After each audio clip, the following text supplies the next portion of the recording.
En el gélido invierno de 1488, Ana de Bretaña, una joven de apenas 11 años, observaba el mundo desmoronarse a su alrededor en el castillo de Nantes.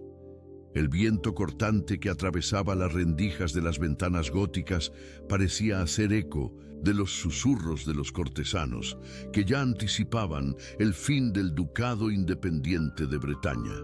Su padre, el duque Francisco II, yacía en su lecho de muerte, consumido por la caída de un caballo durante una cacería. Un accidente banal para un fin tan significativo. Los pasos pesados de las botas francesas ya podían oírse más allá de las murallas. El ejército del rey Carlos VIII de Francia cercaba la región, aproximándose cada vez más al corazón del ducado.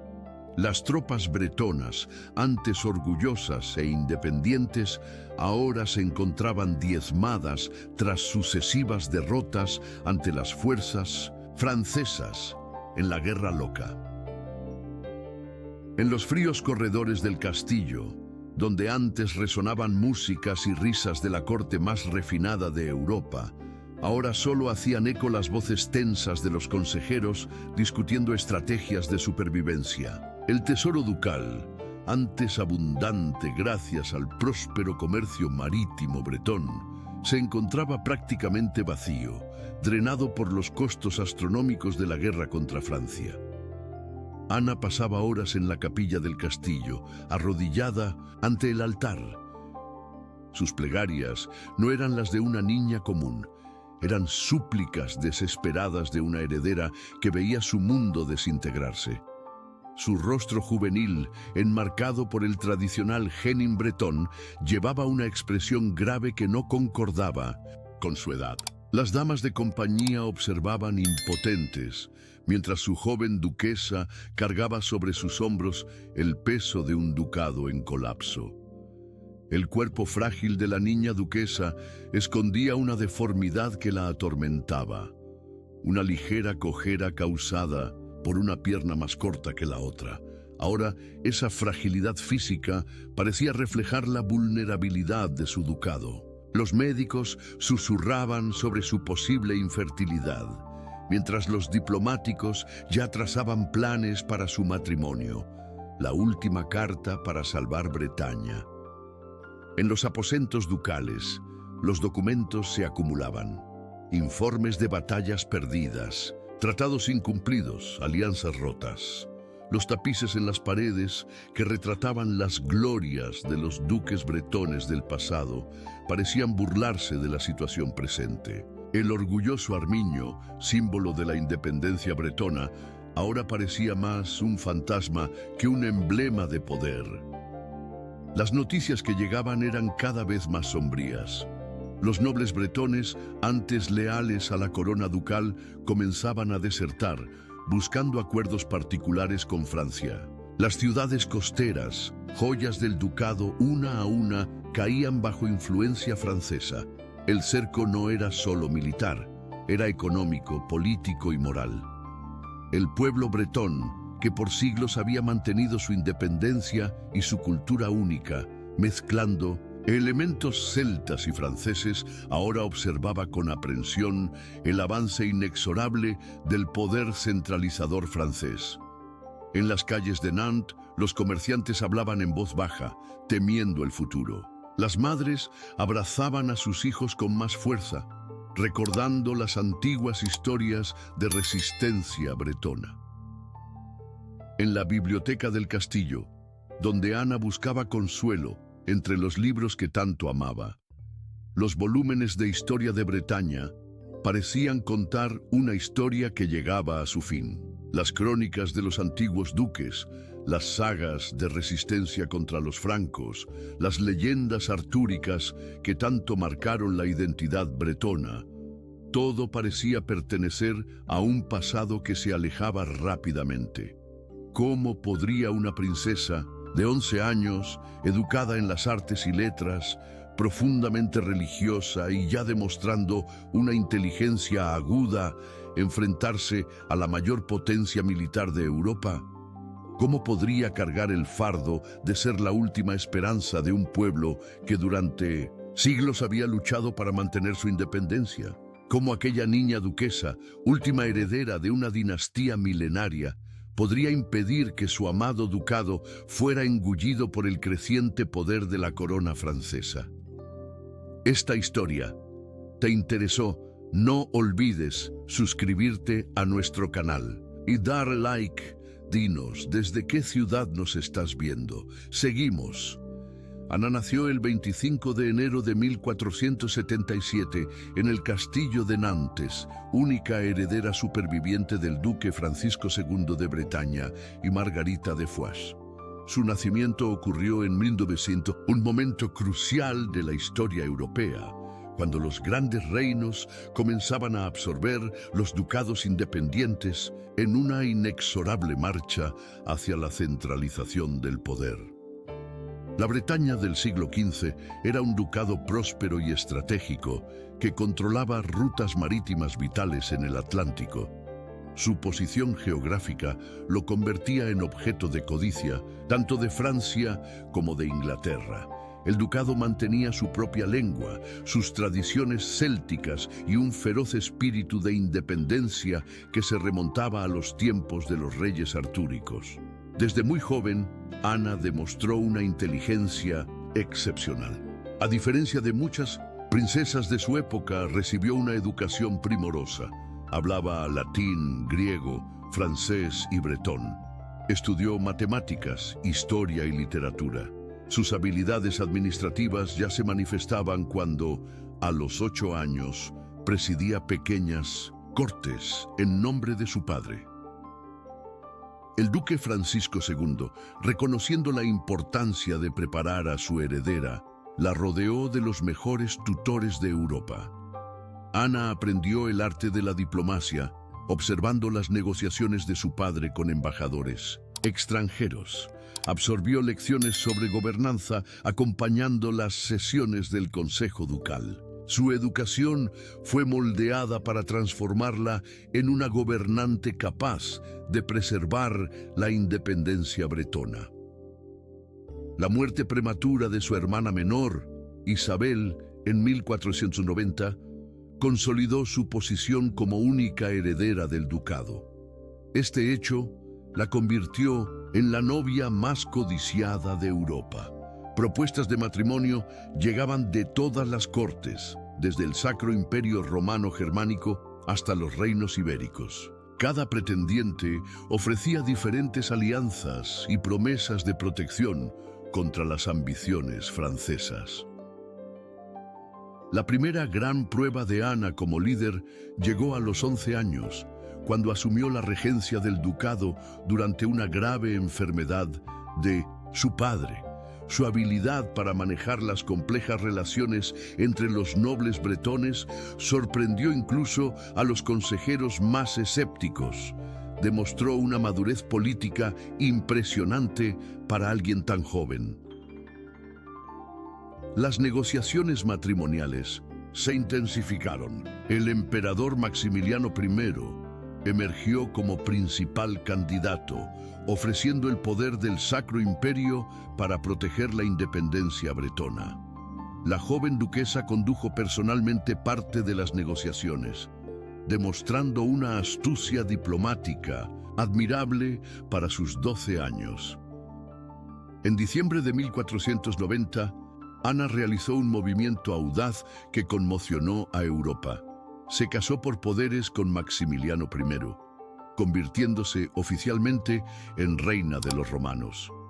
Esta unión representaba una alianza poderosa que podría garantizar la supervivencia de la Bretaña independiente. La ceremonia se realizó en secreto, temiendo la reacción francesa. La noticia del matrimonio enfureció al rey francés Carlos V, que consideró el acto una provocación directa. La respuesta francesa fue inmediata. Un ejército aún mayor fue movilizado contra Bretaña. Ana, ahora con 13 años, se encontraba técnicamente casada con el emperador más poderoso de Europa, pero su marido estaba demasiado lejos para defenderla. Esta unión por poderes marcó la entrada definitiva de Ana en el gran juego político europeo. Ya no era solo una duquesa niña, sino una figura central en el tablero de las alianzas continentales. Su matrimonio con Maximiliano representaba un mensaje claro: Bretaña no sería anexada sin resistencia. La joven duquesa había dado su primer gran paso en el escenario internacional. Sin embargo, las consecuencias de esta decisión serían más graves de lo que cualquiera podría prever. El ajedrez político europeo apenas comenzaba y Ana acababa de mover su primera pieza en un juego que cambiaría para siempre el destino de Bretaña.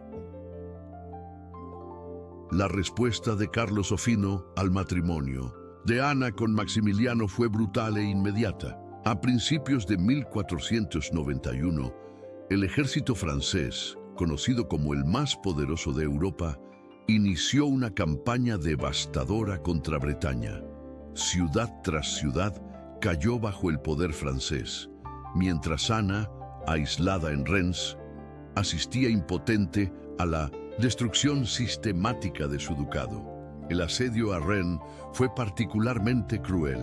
Las tropas francesas, determinadas a doblegar la resistencia bretona, destruyeron campos, quemaron aldeas y cortaron todas las rutas de suministros. Dentro de las murallas de la ciudad, el hambre comenzó a extenderse. Los habitantes, incluida la propia Ana, se vieron reducidos a comer caballos, perros y ratas para sobrevivir. Maximiliano, su marido por poderes, se mostró incapaz de enviar ayuda efectiva.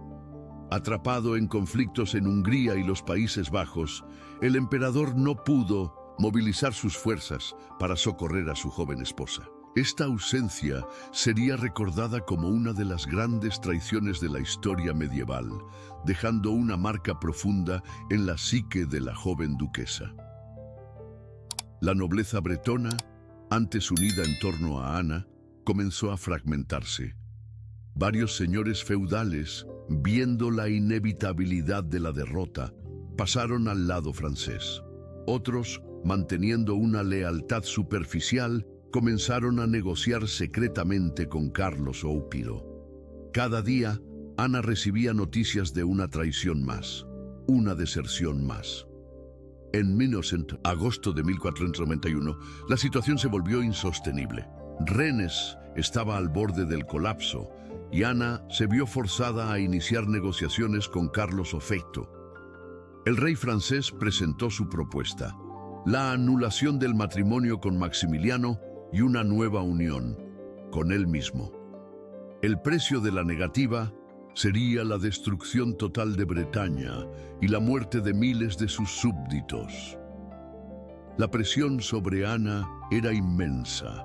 Con apenas 14 años, enfrentaba una decisión que determinaría no solo su destino, sino el futuro de todo su pueblo.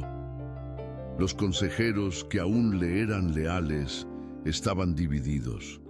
Algunos defendían la resistencia hasta el final, otros argumentaban por la rendición pragmática. La violencia de la conquista francesa dejó cicatrices profundas en el territorio bretón. Ciudades históricas fueron saqueadas, monasterios profanados, campos agrícolas transformados en tierra arrasada. La población civil sufrió brutalmente, y los relatos de atrocidades cometidas por los soldados franceses circularían por generaciones.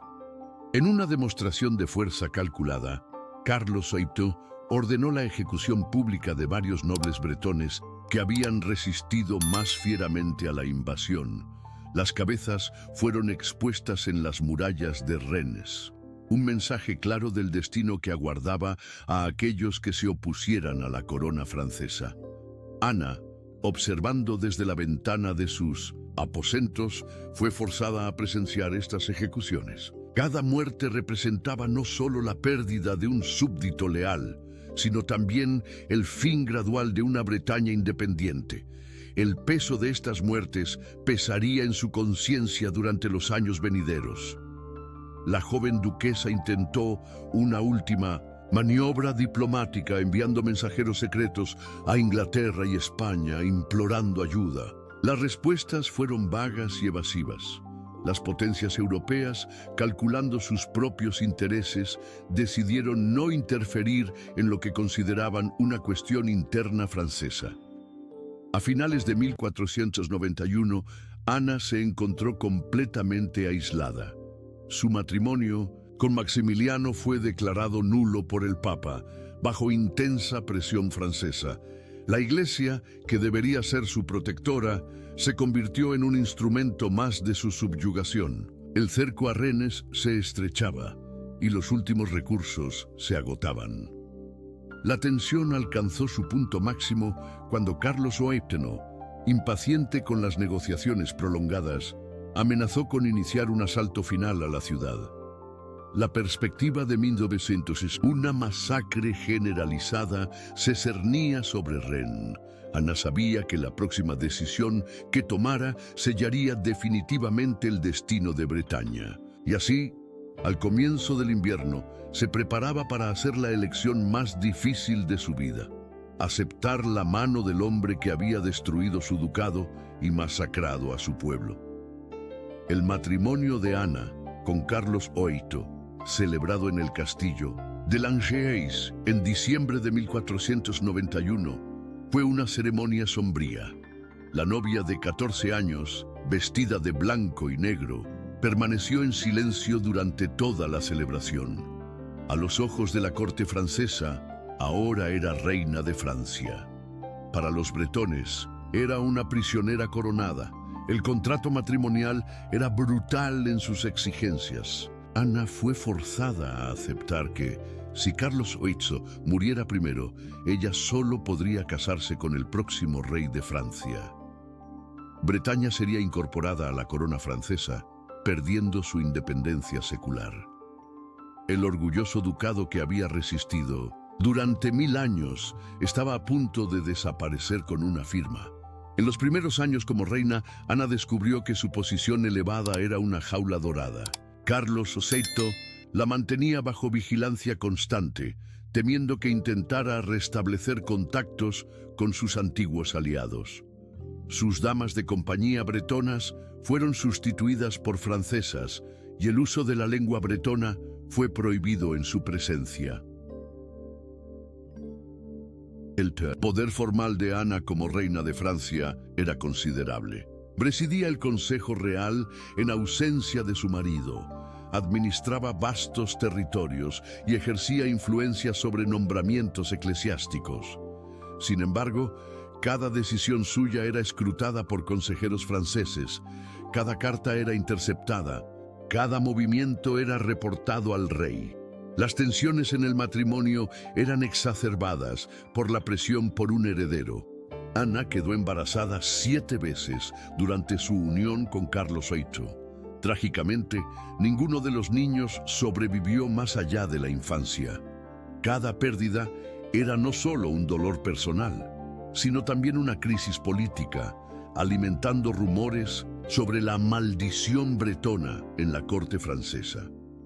La relación entre los cónyuges era compleja. Carlos VIII, a pesar de su brutalidad inicial, demostraba ocasionalmente gestos de consideración. Permitió que Ana mantuviera el título de Duquesa de Bretaña y toleraba algunos de sus rituales de la corte bretona. Sin embargo, estas concesiones eran superficiales. El control francés sobre el ducado aumentaba constantemente. En 1494, Carlos VIII decidió partir para una campaña militar en Italia, dejando a Ana como regente de Francia. Esta fue su primera oportunidad de ejercer poder real, pero bajo circunstancias precarias. La nobleza francesa se resistía a la autoridad de una extranjera y las finanzas del reino estaban devastadas por los costos de la guerra. Durante su regencia, Ana demostró considerable habilidad política. Controló revueltas nobiliarias, administró las finanzas del reino con prudencia y mantuvo la estabilidad interna. Sin embargo, cada éxito suyo era visto con sospecha por la corte francesa, que temía que usara su poder para favorecer intereses bretones. La situación en Bretaña, mientras tanto, se deterioraba. Oficiales franceses reemplazaban gradualmente a la administración local. El bretón era desalentado en las cortes de justicia, sustituido por el francés. Los impuestos aumentaban y la antigua nobleza bretona era sistemáticamente marginada en favor de administradores franceses. Ana intentó intervenir en favor de su ducado natal, pero sus acciones eran limitadas. Cuando protestaba contra medidas particularmente severas, se le recordaba su posición vulnerable. La amenaza de una nueva invasión francesa pendía constantemente sobre Bretaña, un instrumento de chantaje eficaz contra cualquier resistencia. El golpe más duro vino cuando Carlos VIII ordenó la destrucción de varios castillos bretones, incluyendo fortificaciones históricas que habían sido símbolos de la independencia del ducado durante siglos. Ana fue forzada a presenciar, impotente, mientras las piedras de su herencia eran sistemáticamente desmontadas. A finales de 1497, un evento inesperado sacudió la precaria estabilidad del reino.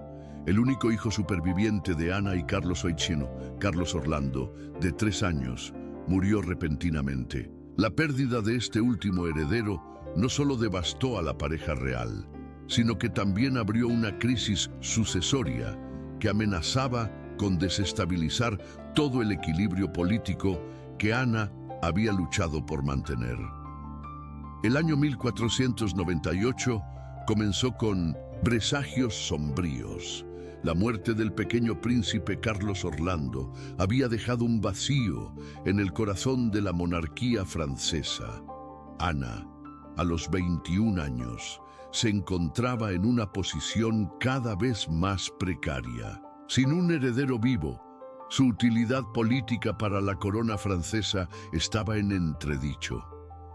Carlos VIII, frustrado por la falta de un sucesor y presionado por sus consejeros, comenzó a considerar la anulación de su matrimonio con Ana.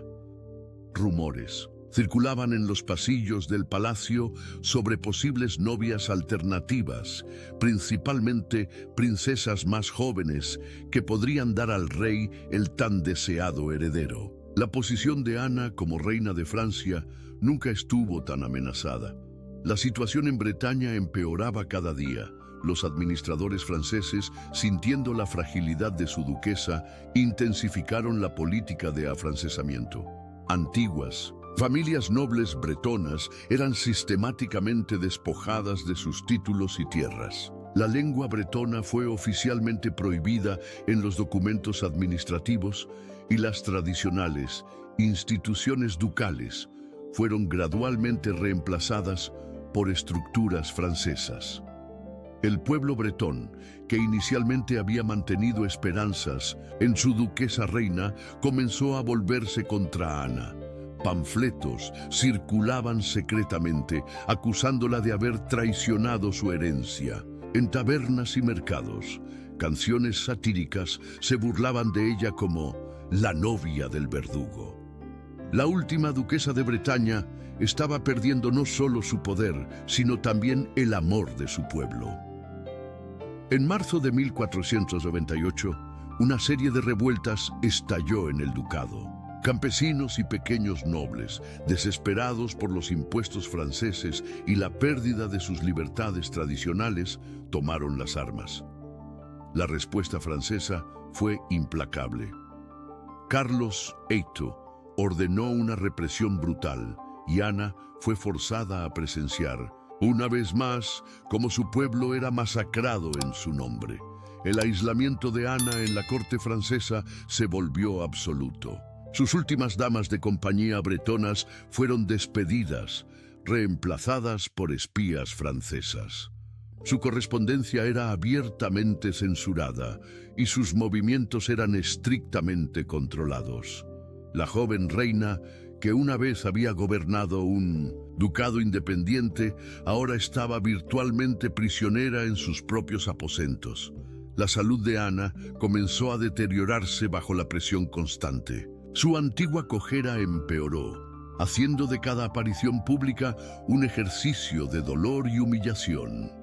Los médicos de la corte, más preocupados por agradar al rey que por tratar a la reina, ofrecían solo paliativos ineficaces. En un último intento desesperado por preservar algo de su herencia, Ana intentó enviar secretamente documentos importantes del tesoro ducal a monasterios bretones.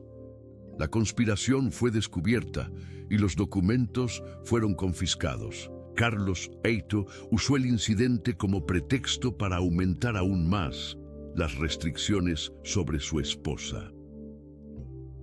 El golpe final a su autoridad llegó cuando Carlos VIII ordenó la remoción del armiño, símbolo tradicional de Bretaña, de los estandartes reales, donde se le había permitido permanecer después del matrimonio. Era un mensaje claro. La identidad bretona estaba siendo sistemáticamente borrada de la historia francesa. Las noticias que llegaban de Bretaña eran cada vez más alarmantes. Las antiguas ferias comerciales, fuente de la prosperidad del ducado, estaban siendo transferidas a ciudades francesas. Los puertos bretones, antes centros de comercio internacional, eran gradualmente subordinados a los intereses comerciales franceses. La economía del ducado, ya fragilizada por la guerra, caminaba hacia el colapso total.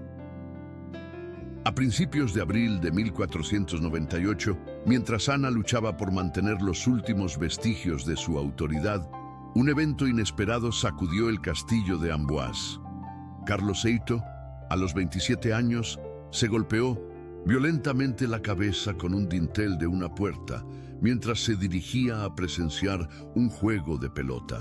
El rey de Francia, el hombre que había destruido la independencia de Bretaña, yacía inconsciente y el destino de Ana estaba a punto de dar otro giro dramático. Carlos VIII murió algunas horas después del accidente, el 7 de abril de 1498, dejando a Ana viuda a los 21 años.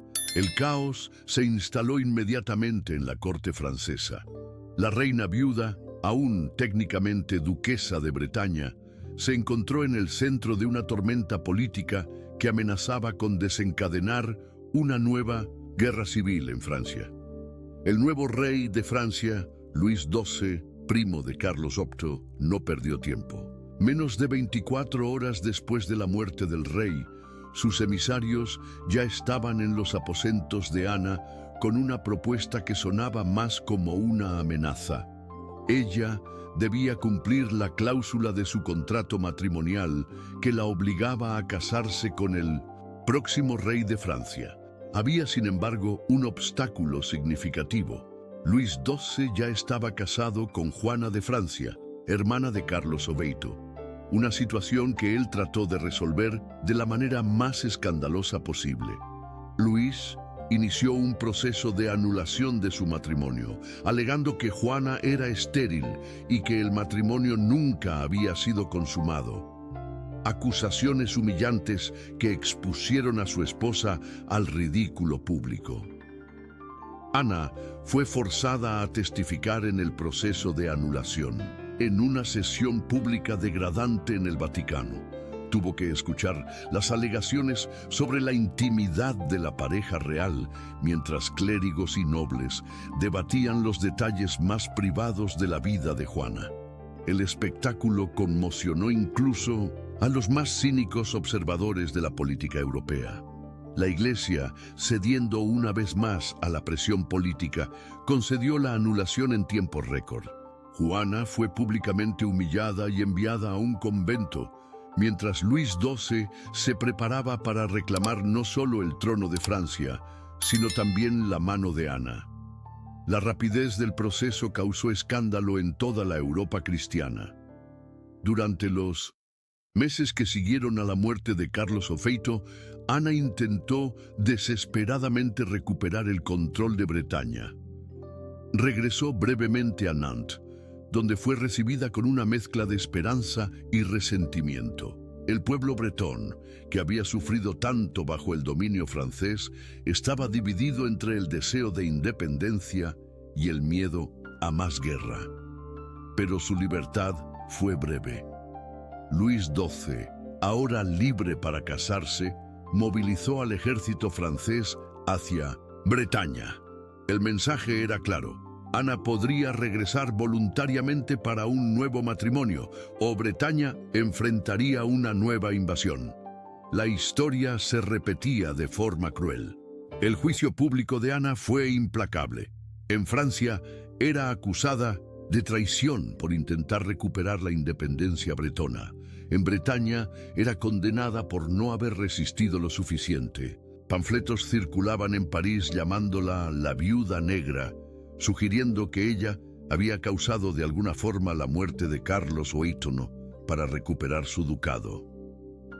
En una ceremonia humillante en enero de 1499, Ana fue forzada a firmar un nuevo contrato matrimonial. Los términos eran aún más severos que el anterior.